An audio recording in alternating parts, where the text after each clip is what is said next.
I'm back with historian Daniel Pipes of the Middle East Forum. We're talking about his article about Muslims in many parts of the world converting to Christianity. Dan, you described figures, and it's hard to come by reliable data, but these are big numbers, in the millions. In one estimate, 10 million. You quote a guy in Libya basically saying that there are millions annually who make this transition. Yeah, 6 million away from Islam. Let's start. You mentioned very provocatively Barack Obama, and I think when you were talking about his Muslim upbringing, you weren't so much referring to his father, Barack Obama Sr., who I took to be, yes, born a Muslim, but largely an atheist. I think you were referring to Lolo Soetoro, the woman that his mom married in Indonesia, where Obama goes to a kind of, to a school where he's instructed in Islam. There's Islam in the house. He's in an Islamic environment. And of course, Indonesia is even today the largest Islamic country in the world. Well, I was referring to both. In Islamic law, a child of a Muslim father is a Muslim. So in that sense, he is a Muslim. And then, as you correctly point out, he went to Indonesia with his mother, who married a Muslim man. And he went to school and was registered as a Muslim, and went to mosque and was in a Muslim environment. He proudly recited the Muslim call to prayer for a journalist some years ago, before he became president. So he grew up in a Muslim environment, and then he decided to switch over and become a Christian. Now, because he doesn't quite acknowledge this, he has indicated it from time to time, but he doesn't forthrightly acknowledge it. We don't know why and how it happened, or even when, or who, but we do know it happened. I mean, there's no doubt. It's not a topic he covers in Dreams from My Father in any depth at all. If anything, he passes sort of slyly over it. He alludes to it a number of times, there and elsewhere, in both his autobiographies and in many, many interviews. He refers to it. But the striking thing is that he is inconsistent. And that's what happens when you're not telling the truth. When you're eliding around the truth, you say different things at different times. I've actually documented this in some length. There's no consistent story. What is clear is he was born and raised a Muslim, and that the pro-Obama press hates this fact and hides it, to the point that I think I'm the premier documenter of this important fact about the would-be and then president, now ex-president of the United States, gets hooted and catcalled because I mention it. And so it's an absurdity. So this is craziness. And yet it's right there, a fact in front of your face. Let's talk about this guy, Michael Stolwerk, who is some sort of a vicar at the cathedral in Frankfurt. I'm now quoting him. He says, "I stood at the exit, still vested, bidding the worshippers goodbye, when a veiled woman approached me." He says, "I fumbled through the slit in my robe of my wallet, thinking she's a beggar. 'No,' she said, 'I only have a question. Are you the imam here?' And he goes, 'Well, I guess in a way I'm the imam. I'm the pastor.' And then she goes on to say, 'Well, you're the right man. God commanded me in a dream to go to the big church on the market square and ask the imam for the truth.' And this was a Muslim essentially asking to be initiated into Christianity. And you have a number of episodes that are like this.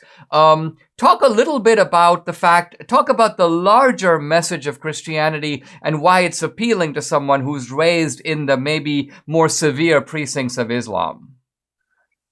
Well, the testimony that comes most often is that in Christianity, God is a God of love, and in Islam, he is not. They're missing that, and they're seeking that, and they find that in Christianity.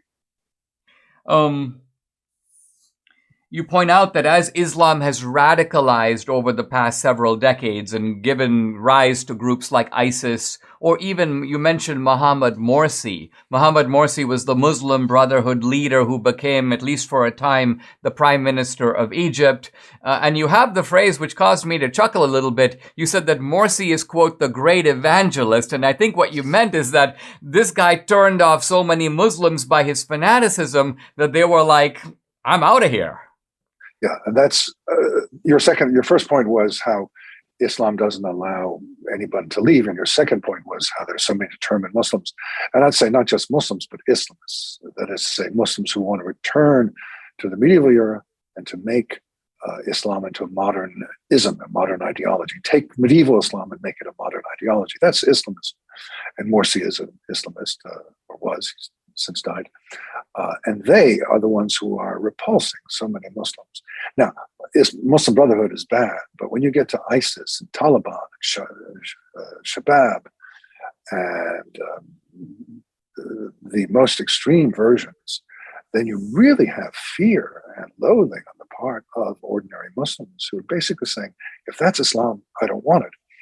The most dramatic case is perhaps in Iran, where the Islamists have been in power for over 4 decades, and the mosques are empty. And surveys and other reliable information suggest that a significant majority of Iranians are rejecting Islam, are not wanting to hear about it. You know, they're saying, I don't like what the government is purveying. I don't think I'm a Muslim. Now, a small number, not that small, but maybe 1%, 2% have converted to Christianity, but many more are irreligious. There's a great body of irreligious Iranians as a result of 40 years of Islamism. You conclude the article by saying that, these Muslims who do become Christian, life isn't all that easy for them because in many ways they're cut off from their family, they're cut off from their community, they have to maintain secrecy, in some cases live a double life, or they don't maintain secrecy and they become ostracized.